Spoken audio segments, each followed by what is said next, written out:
મહાભારતનું યુદ્ધ નિર્ધારિત થયું છે. આખી મહાભારતની તમે કથા જુઓ. ઘણીવાર વ્યક્તિઓના દોષ નથી હોતા, સમય સંજોગો એવા થઈ જાય કે યુદ્ધ સિવાય બીજું કોઈ સમાધાન જ નથી.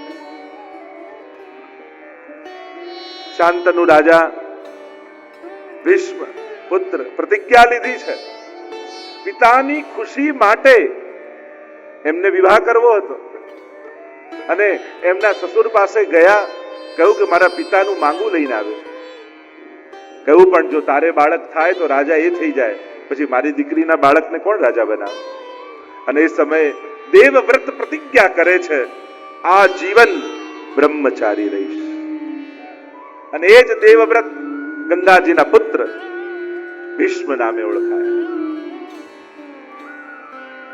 કથાઓ તો ઘણી બધી છે. વ્યાસજી દ્વારા 3 પુત્રો થયા, ધૃતરાષ્ટ્ર, પાંડુ અને વિદુર. ધૃતરાષ્ટ્ર અંધ છે, રાજા તરીકેનો અધિકાર એનો છે, મોટો પુત્ર છે, પણ અંધ છે ને રાજકાજ ન કરી શકે, એટલે પાંડુને રાજા બનાવે. સંક્ષિપ્તમાં આપને ગીતાજીની પ્રસ્તાવના બાંધી દઉં એટલે આપ સમજી શકો એ વાત. અને પાંડુને રાજા બનાવ્યા, પણ પાંડુ બીમાર રહે છે એટલે એને વનમાં રહેવા માટે ગયા છે. એટલે કાર્યકારી રાજા રૂપે ધૃતરાષ્ટ્રને ગાદીએ બેસાડ્યો કે પાંડુનો દીકરો મોટો થાય, પુત્ર મોટો થાય એટલે પાછો એ રાજા થઈ જાય. પણ એકવાર સિંહાસન મળ્યા પછી છોડવું કોને ગમે? દીકરો ધીમે ધીમે મોટો થઈ રહ્યો છે પાંડુનો, પણ ધૃતરાષ્ટ્રનો પણ પુત્ર રાજાપણાને યોગ્ય છે. દુર્યોધન બધા જ રાજાના ગુણો છે, પણ નિયમ પ્રમાણે રાજા પાંડુનો મોટો પુત્ર થાય. અહીંથી શરૂ થયું. ગાદી ન આપવી પડે એટલા માટે છલ કપટ કર્યું. યુદ્ધ ક્રીડામાં બોલાવ્યા, પાસાઓ પડ્યા ઊંધા, વનવાસ મળ્યો, દ્રૌપદીનું ચીરહરણ થયું. ઘણી બધી ઘટનાઓ મહાભારતમાં તો ઘણી વિસ્તારથી છે. અને અજ્ઞાતવાસ પણ પૂરો થયો. કહ્યું કે હવે અમારું રાજ્ય પાછું આપો. કહ્યું કે રાજ્ય પાછું નહીં મળે. છેલ્લે દૂત બની ભગવાન પોતે દુર્યોધનને સમજાવવા જાય છે. ઘણી બધી કોશિશ કરી, પાંડવો મરે, પણ જેના માથે પ્રભુનો હાથ હોય એનો કોણ વાળ વાંકો કરી શકે? અજ્ઞાતવાસ પણ પૂરો થઈ ગયો. અને છેલ્લે ભગવાન દુર્યોધનને સમજાવવા જાય છે કે દુર્યોધન, તને ન ગમતા હોય એવા 5 ગામ આપી દે, હું પાંડવોને સમજાવી લઈશ, યુદ્ધ ટળી જશે. અને દુર્યોધન કહે છે કે સોયની નોક ઉપર જેટલી જગ્યા હોય એટલી પણ યુદ્ધ વગર નહીં આવે. અને ભગવાને કહ્યું કે થઈ જવા દે યુદ્ધ. અને નિર્ધારિત થયું છે, કોશિશો ચાલી રહી છે, કોણ અમારા પક્ષે આવી જાય. અને કુરુક્ષેત્રના રણસંગ્રામમાં જેમ જેમ આગળ કથાઓ મહાભારત નીકળશે એમ ચર્ચા કરતા જઈશું. નિર્ધારિત થયું છે. અને કુરુક્ષેત્રના રણસંગ્રામમાં એક બાજુ 11 અક્ષોહિણી સેના કૌરવની છે અને એક બાજુ 7 અક્ષોહિણી સેના પાંડવોની છે. અને મહાભારતનું યુદ્ધ રમવા માટે આજે સામ સામે ભાઈઓ ઉભા છે. અને એટલા માટે જે હું મૂળ વાત કરી રહ્યો છું, પ્રભુ પાસે પણ ગયા છે, એની પણ ચર્ચા આપણે આગળ કરીશું. જ્યારે ભગવાન પાસે ગયા દુર્યોધન અને અર્જુન, પ્રભુએ 2 ઓપ્શન આપ્યા, એક બાજુ મારી સેના છે, એક બાજુ હું છું. દુર્યોધને સેનાને પસંદ કરી, ભગવાનને પસંદ ન કર્યા. અજ્ઞાનીઓને સંખ્યામાં તાકાત દેખાય. અરે વિજય તો ત્યાં હોય છે જ્યાં ભગવાન હોય છે. અને એટલા માટે તમારી જોડે કેટલા લોકો ઉભા છે ન જોશો, હંમેશા જીવનમાં એ ચેક કરતા રહેજો તમારા પક્ષે ભગવાન ઉભો છે કે નહીં. જો ભગવાન તમારા પક્ષે હશે તો યત્ર યોગેશ્વરઃ કૃષ્ણ યત્ર પાર્થો ધનુર્ધરઃ તત્ર શ્રી વિજયો ભૂતિર્ધ્રુવા નીતિર્મતિર્મમ. જ્યાં કર્મરૂપ અર્જુન અને કૃપારૂપ કૃષ્ણ આ બંનેનું મિલન હોય ત્યાં જ વિજય હોય છે. અને એટલા માટે પાર્થો વત્સ સુધીર ભોગતા, પાર્થને વત્સ બનાવ્યો, વાછરડું બનાવ્યું. એને મોહ જાગ્યો નથી, ખરેખર તો ભગવાને જગાડ્યો. કારણ કે જ્યારે અર્જુને કહ્યું કે સેનયોર ઉભયોર મધ્યે રથમ સ્થાપય મેચ્યુત, બંને સેનાઓની મધ્યમાં મારો રથ ઉભો રાખો. ભગવાન ઈચ્છે તો એવી જગ્યાએ રથ લઈ જાત જ્યાંથી દુર્યોધન, દુશાસન, શકુની આ બધા દેખાય. પણ ભગવાન જાણી કરીને રથ ત્યાં લઈ ગયા જ્યાંથી ભીષ્મજી, દ્રોણાચાર્ય અને બધા સ્વજનો દેખાવા લાગ્યા. પ્રભુ ઈચ્છે તો એવી જગ્યાએ ઉભા રાખે રથને કે વધારે લડવાની ઈચ્છા જાગૃત થઈ જાય. પણ જાણી કરીને એવી જગ્યાએ પ્રભુએ રથ રાખ્યો જ્યાંથી અર્જુનને એના સ્વજનો દેખાય. પ્રભુએ મોહ જગાડ્યો છે. મોહનો કાંટો છે અંદર. જો પગમાં કાંટો હોય, ખૂંચતો ન હોય તો કાઢીએ નહીં. પણ જે ક્ષણે ખૂંચવા લાગે તુરંત બેસીને કાઢીએ. પ્રભુ ઈચ્છે છે મારે એને લડાવવું છે, જીતાવવું છે.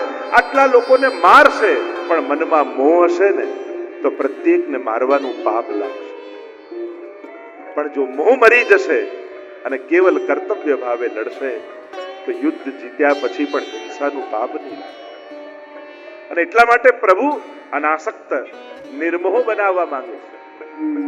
એટલે તો અર્જુન છેલ્લે કહેશે નષ્ટો મોહ સ્મૃતિર લબ્ધા, મારો મોહ મરી ગયો. તો એવું આ ગીતાનું પરમ જ્ઞાન કેવું છે કે આ સર્વ ઉપનિષદોનું દોહન કરી જે સાર નીકળ્યો એ ભગવદ ગીતા છે. અને એટલા માટે કહ્યું કે જેણે ભગવદ ગીતાનું અધ્યયન કરી લીધું એને પછી બીજો કોઈ ગ્રંથ વાંચવાની જરૂર નથી. સમસ્ત ગ્રંથોના સાર એમાં બિરાજમાન. પાર્થો વત્સ સુધીર ભોગતા. પણ આનો ભોગતા કોણ છે? સુધી ભોગતા. જો આજે સમાજમાં બુદ્ધિ ખૂબ છે પણ બુદ્ધિની શુદ્ધિનો અભાવ છે. બુદ્ધિ ખૂબ વધી રહી છે અને એટલી બધી બુદ્ધિ વધી ગઈ છે સમાજમાં કે હવે આપણી બુદ્ધિ બીજાને નથી છેતરતી, હવે આપણી બુદ્ધિ આપણને જ છેતરવામાં વ્યસ્ત થઈ ગઈ છે. અને જ્યારે વ્યક્તિની બુદ્ધિ એને પોતાને છેતરવા લાગે તો એને બચાવનારું રહે કોણ દુનિયામાં?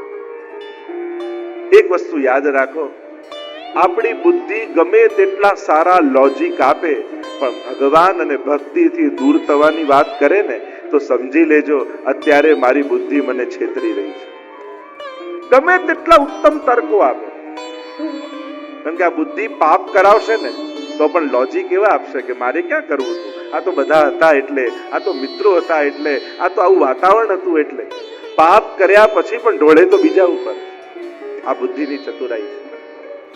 અને એટલા માટે આપણી બુદ્ધિ જ્યારે પણ ભગવાનથી દૂર થવાનો વાત કરે ત્યારે વિચારી લેજો કે અત્યારે મારી બુદ્ધિ મને છેતરી રહી છે, મારે એનું નથી માનવું.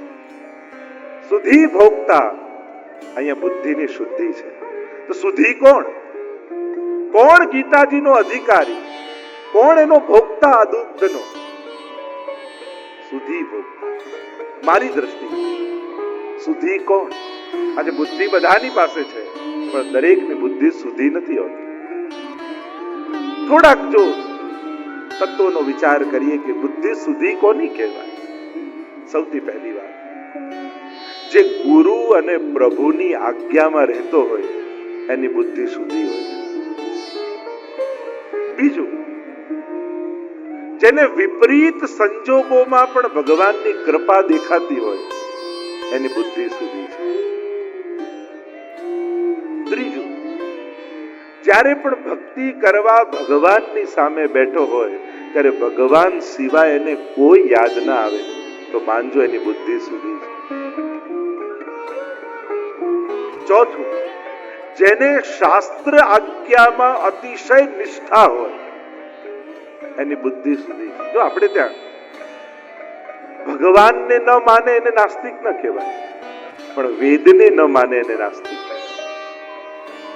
જ્યારથી આપણા હિન્દુ લોકોએ મૂળ ધર્મ ગ્રંથો વાંચવાના છોડી દીધા ને, ત્યારથી આપણા સમાજમાં અંધશ્રદ્ધાઓ વધવા લાગી. મૂળ ધર્મ ગ્રંથોનો આશ્રય કરો. વેદ, બ્રહ્મસૂત્ર, ભગવદ ગીતા, ભાગવત, મૂળ ધર્મ ગ્રંથોનું અધ્યયન કરશો ને તો ગ્રંથો તમને ક્યારે છેતરશે. પણ જ્યારથી ધર્મ ગ્રંથોથી આપણે દૂર થયા, ત્યારથી આપણા સમાજમાં અંધશ્રદ્ધાઓ વધવા લાગી. શ્રદ્ધા માણસને ઉન્નત કરે, પણ અંધશ્રદ્ધા પતન તરફ લઈ જાય. અંધશ્રદ્ધાથી મુક્ત સમાજ હોવો જોઈએ. અને એટલા માટે શાસ્ત્રોક્ત શ્રદ્ધા. સ્વયં ભગવદ ગીતામાં ભગવાન કહે છે, તસ્માત શાસ્ત્રમ પ્રમાણમ તે કાર્યકાર વ્યવસ્થિતમ. કોઈ પણ ધર્મ અને અધર્મ નક્કી હું કે તમે નથી કરી શકતા, એ નક્કી કરે છે શાસ્ત્ર. શાસ્ત્રને પૂછવું પડે આ ધર્મ કહેવાય કે અધર્મ કહેવાય. અને એટલા માટે મૂળ ધર્મ ગ્રંથોનો આશ્રય કરો. પાર્થો વત્સ સુધીર ભોગતા, આ સુધી છે. પાંચમું સુધી કોને? જેને બીજાનું સુખ જોઈ ઈર્ષા ન થતી હોય એની બુદ્ધિ સુધી છે. મને એમ થાય, શું તમને એ વિચાર આવે ઘણી વાર કે કોઈ સુખીને જોઈ તમને આશીર્વાદ આપવાની ઈચ્છા થાય કે ઠાકોરજી હજી તને ખૂબ સુખી કરે? અત્યારના સમયની સૌથી મોટી તકલીફ એ છે કે અત્યારે માણસ બીજાનું સુખ જોઈ શકતો નથી. શું આ મનની બીમારી નથી? હું તો એમ માનું કે ભગવદ ગીતાની જરૂરત જેટલી અર્જુનને નહોતી, એના કરતા આપણને બધાને ગીતાની જરૂરત વધારે છે. આપણે એમ માનીએ કે આ બધા ગ્રંથો હજારો વર્ષ પહેલાના, હવે એની શું જરૂરિયાત? અરે જેટલી પરીક્ષિતને ભાગવતની જરૂર નહોતી ને, એના કરતા આપણને ભાગવતની જરૂરત વધારે છે.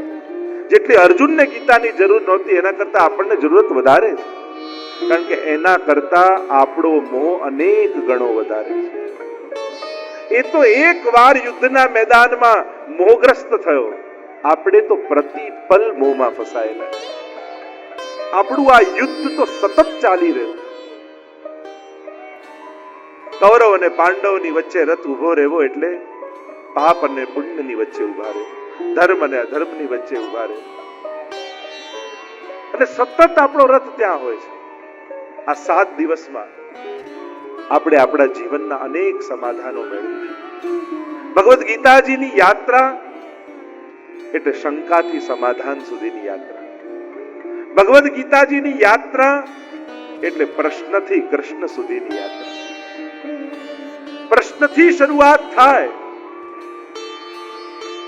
અને કૃષ્ણમાં સમાપન થાય.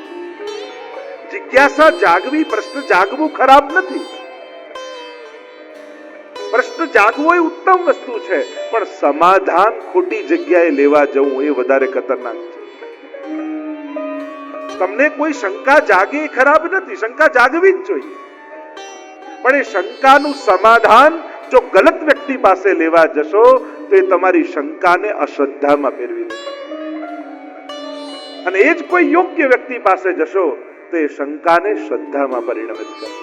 હવે એક ક્ષણ માટે વિચાર કરો, અર્જુનને મોહ જાગ્યો અને અર્જુન એના મોહનું નિવારણ કરાવવા માટે ધૃતરાષ્ટ્ર પાસે ગયો હોત તો કેવી ગીતા મળી? અર્જુનને મોહ જાગ્યો અને એમ થયું કે લાવ વડીલ ધૃતરાષ્ટ્ર છે, એને જઈને પૂછું કે યુદ્ધ લડાય કે ન લડાય. તો ધૃતરાષ્ટ્ર એમ જ કે લડાતું હશે, ચાલ ચાલ આપણે બંને ઘરે બેસીને માળા ફેરવી. એ તો તુરંત લઈ જાત. પણ ભાગ્યશાળી હતો અર્જુન કે એની નિકટ કૃષ્ણ હતા.